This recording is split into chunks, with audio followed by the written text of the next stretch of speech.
Assalamualaikum warahmatullahi wabarakatuh. Alhamdulillahi rabbil alamin, wassalatu wassalamu ala asyrafil mursalin habibina al-mustafa wa ala alihi wa sahbihi wa man tabi'ahu wa nasarahu wa jahada fillahi haqqa jihadih. Bismillahirrahmanirrahim. Ya ayyuhalladzina amanu la tuqaddimu baina yadayillahi wa rasulih wattaqullaha innallaha samiun alim. Wahai orang-orang yang mempunyai iman, hendaklah kamu mengutamakan Allah dan Rasulnya apabila keduanya berada di hadapan kamu, dan bertakwalah kepada Allah. Allah Subhanahu wa taala Maha mendengar lagi Maha mengetahui. Sadaqallahul azim. Suratul Hujurat ayat yang pertama. Ayah ibu yang saya hormati, yang saya sayangi, adik-adik yang dipilih Allah untuk hadir pada kuliah subuh pada pagi ini. Dalam lebih kurang setengah jam, saya akan berkongsi kepada anda semua mengenai tajuk Konstantinopel di akhir zaman. Ya, Konstantinopel di akhir zaman. Nabi SAW bersabda, Konstantinopel al-Konstantiniyah la tuftahanna al-Konstantiniyah fala ni'mal amir amiruha wa la ni'mal jaysh dzalikal jaysh. Hadis ini adalah hadis riwayat Imam Ahmad, dan hadis ini berstatus hadis yang sahih.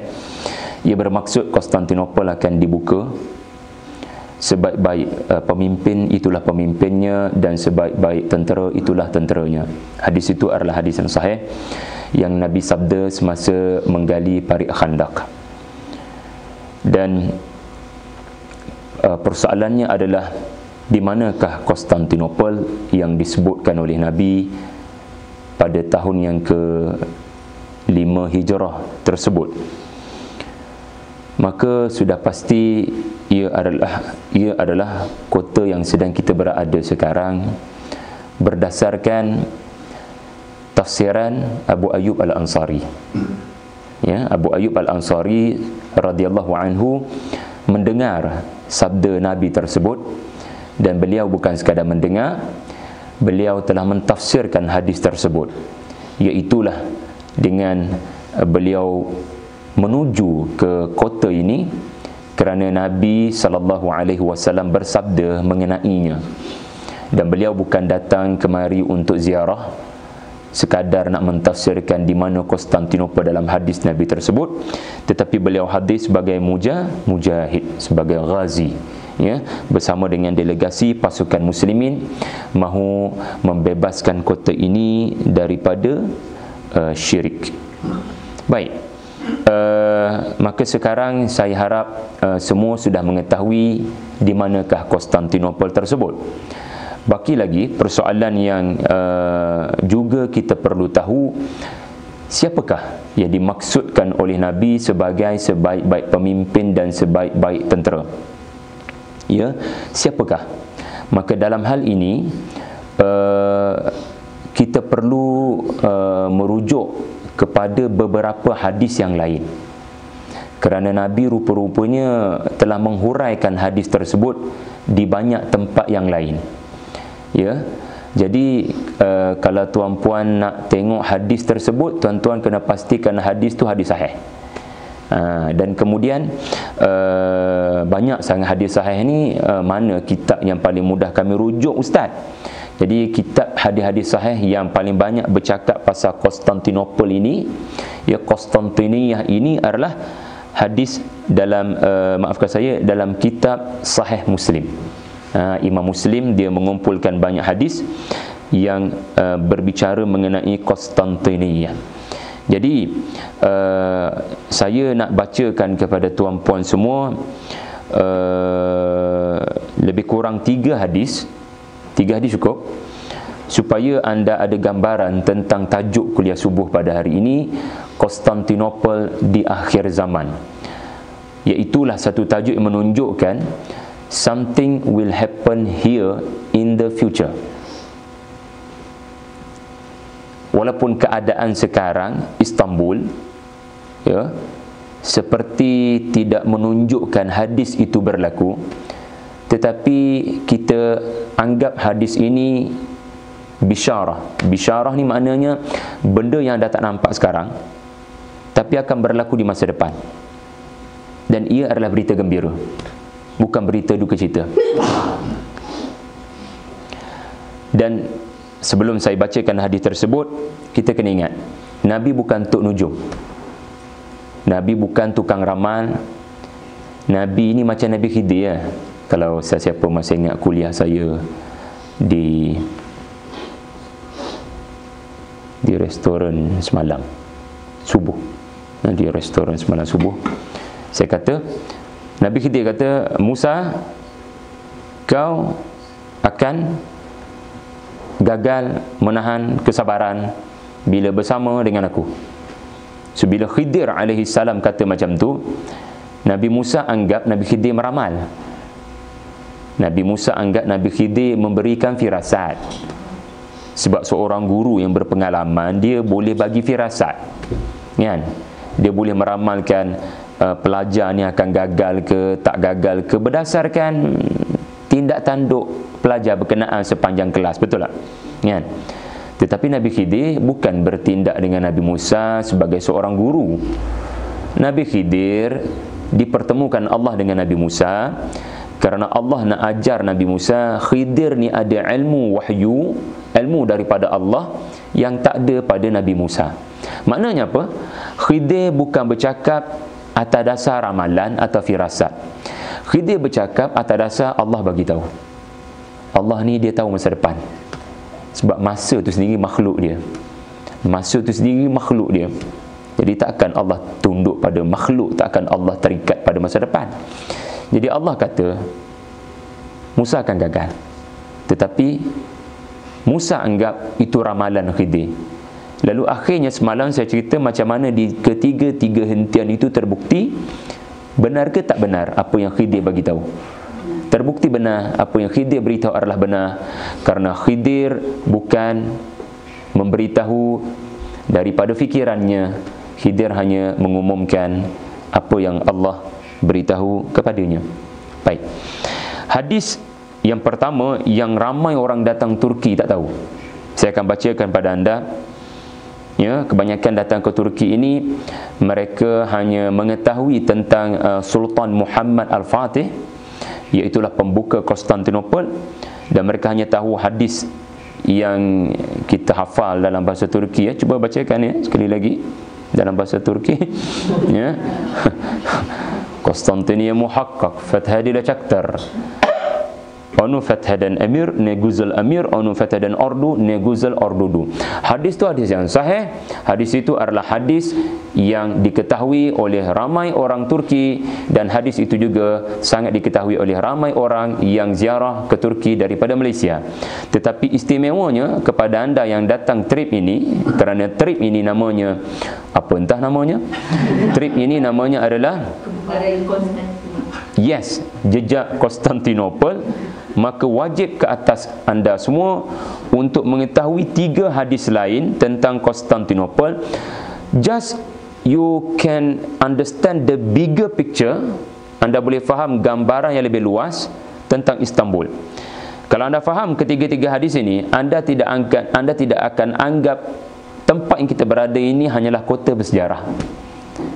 Tetapi kota ini juga akan menyaksikan sesuatu yang sangat besar akan berlaku di masa akan datang. Jangan tanya saya bila akan datang tu, kerana saya tidak ada pengetahuan. Tetapi itulah yang Nabi SAW sebut. Nabi bukan ramal, Nabi hanya memberitahu apa yang Allah Ta'ala beritahu, apa yang bakal berlaku pada masa akan datang.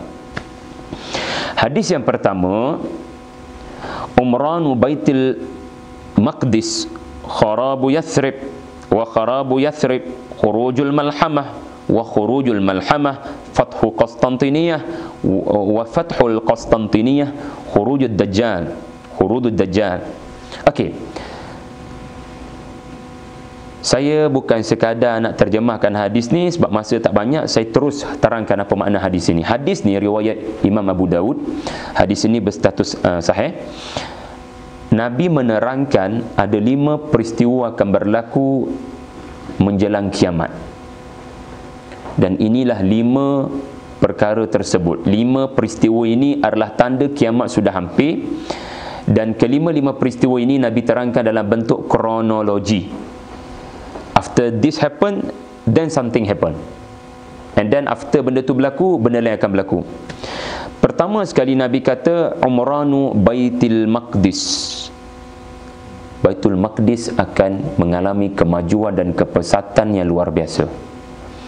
Dan saya memilih tafsiran Israel akan menjadi negara maju. Tanah haram itu akan berkembang di bawah sokongan Amerika dan sekutu-sekutunya. Ya. Wallahu a'lam. Baitul Maqdis akan umran, akan maju. Anda akan melihat kemajuan Baitul Maqdis yang menakjubkan. Dan bila Trump cuba provoke orang Islam dengan Tel Aviv tidak akan lagi menjadi ibu negara, tetapi dah lama sangat duduk Turki ni. Tetapi bukan Tel Aviv yang akan menjadi ibu negara, adalah Baitul Maqdis. Itu provokasi yang dilakukan, yang barangkali menunjukkan apa yang sangat dimahukan oleh negara haram itu. Selepas kemajuan Baitul Maqdis akan berlaku peristiwa kedua, Kharabu Yathrib. Kharabu Yathrib, iaitulah akan berlaku sesuatu kepada Yathrib. Saya tertanya-tanya kenapa Nabi tak sebut Madinah. Nabi sebut Yathrib, sedangkan Yathrib tak ada identiti Islam. Madinah ada identiti Islam. Dan bila saya refer hadis, tak ada lafaz lain dalam riwayat lain. Jadi kalau anda tanya saya tak berani nak takwil. Saya tak berani nak terangkan apa makna hadis ini. Cuma saya hanya boleh kata kepesatan Baitul Maqdis, kalau nak tahu tanda-tandanya adalah keruntuhan Madinah. Kharab ni maknanya keruntuhan. Saya tak setuju dengan terjemahan ni. Bukan keruntuhan Madinah, keruntuhan Yathrib. Wallahu alam. Adakah keruntuhan akhlak? Adakah keruntuhan ataupun dimaksudkan Madinah akan diserang? Wallahu alam. Ia antara apa yang Nabi sebut yang saya secara peribadi tak menemui huraian yang memuaskan hati. Melainkan kepesatan Baitul Maqdis tu, saya meyakini hadis itu bermakna akan terbentuk satu negara haram Israel dalam kapasiti yang sangat besar di atas darah umat Islam Palestin. And then Nabi kata, kalau nak tahu tanda, ya, no.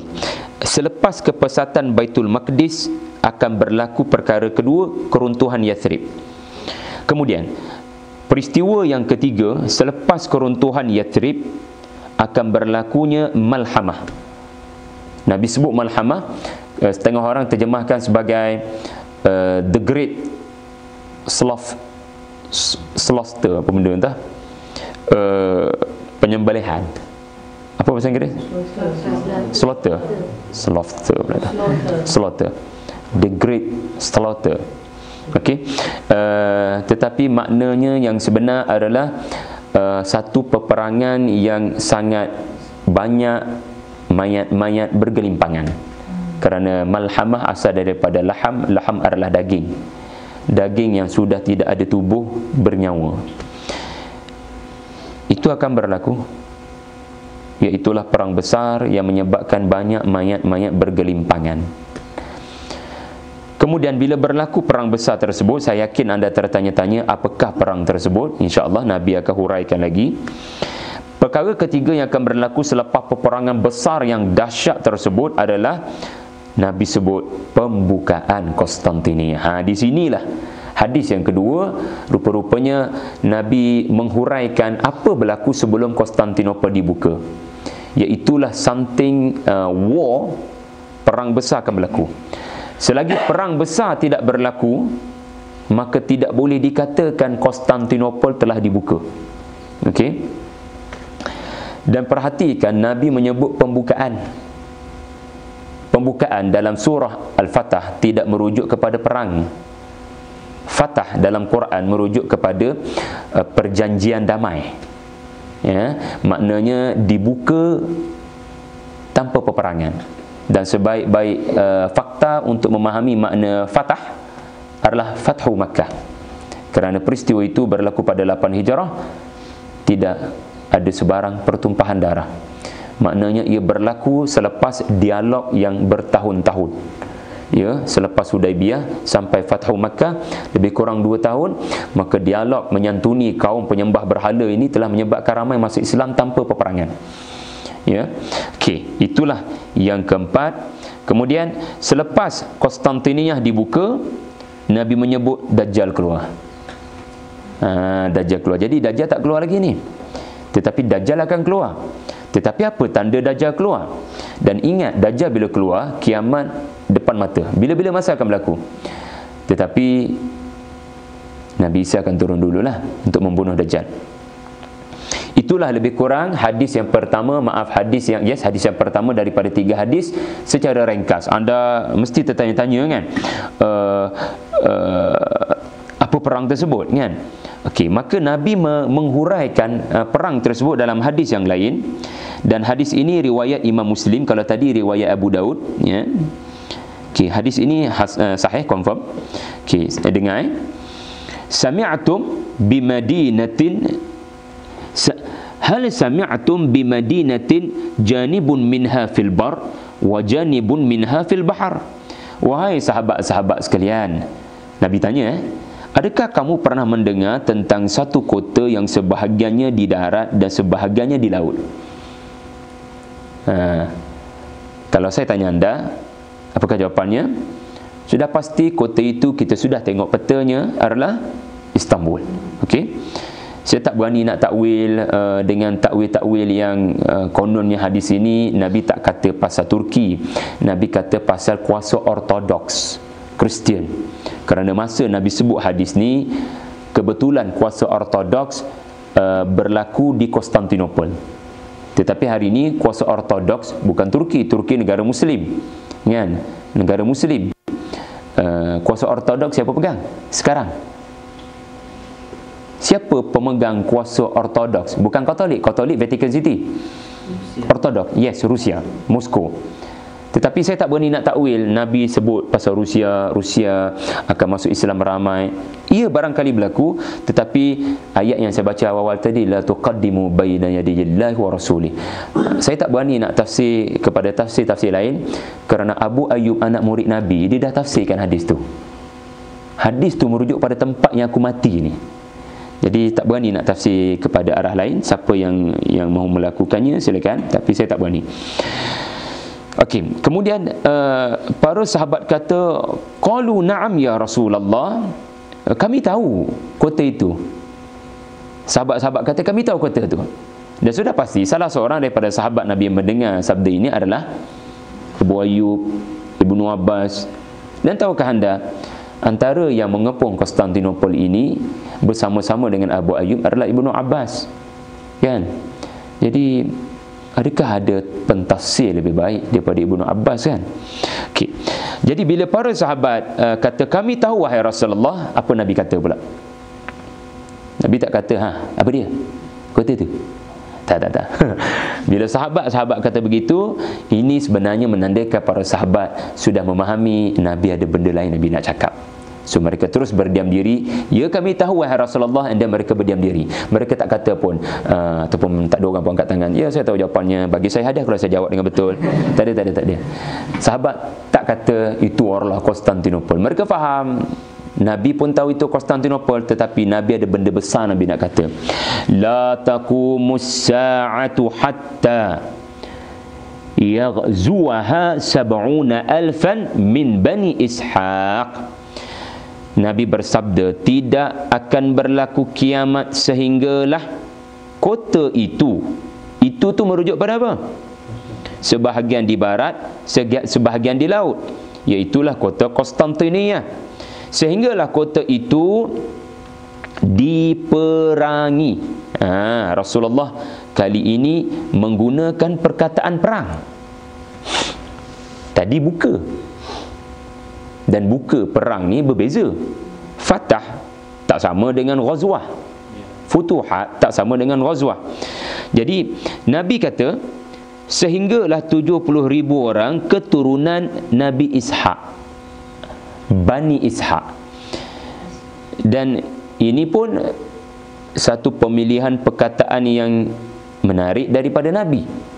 Sebab anda tahu keturunan Nabi Ishaq antaranya Nabi Yaqub. Dan Nabi Yaqub itu digelar Israel dalam Quran. Quran menggelarnya dengan gelaran yang baik. Cuma Yahudi punya jahat, dia guna nama tu untuk negara haram dia. Sedang sebenarnya Israel adalah nama Quranik, nama yang Allah sebut sebagai pengiktirafan kepada seorang Nabi yang sangat banyak bertasbih, iaitulah Nabi Israel, Nabi Yaqub bin Ishaq, kan? Tetapi 70,000 ni bukan 70,000 Bani Israel. Maknanya kota Konstantinopel takkan ditawan oleh Yahudi, sebab Yahudi ini keturunan Bani Israel. Tetapi Nabi sebut Bani Ishaq, maknanya ada keturunan lain bukan daripada Nabi Yaqub, tetapi salah seorang daripada anak-anak Nabi Ishaq. Wallahu a'lam, tak tahu apa yang dimaksudkan. Barangkali merujuk kepada keturunan yang bukan keturunan Yahudi. Setengah ulama memberikan pandangan mereka adalah orang-orang Romawi yang berkulit putih, bermata biru,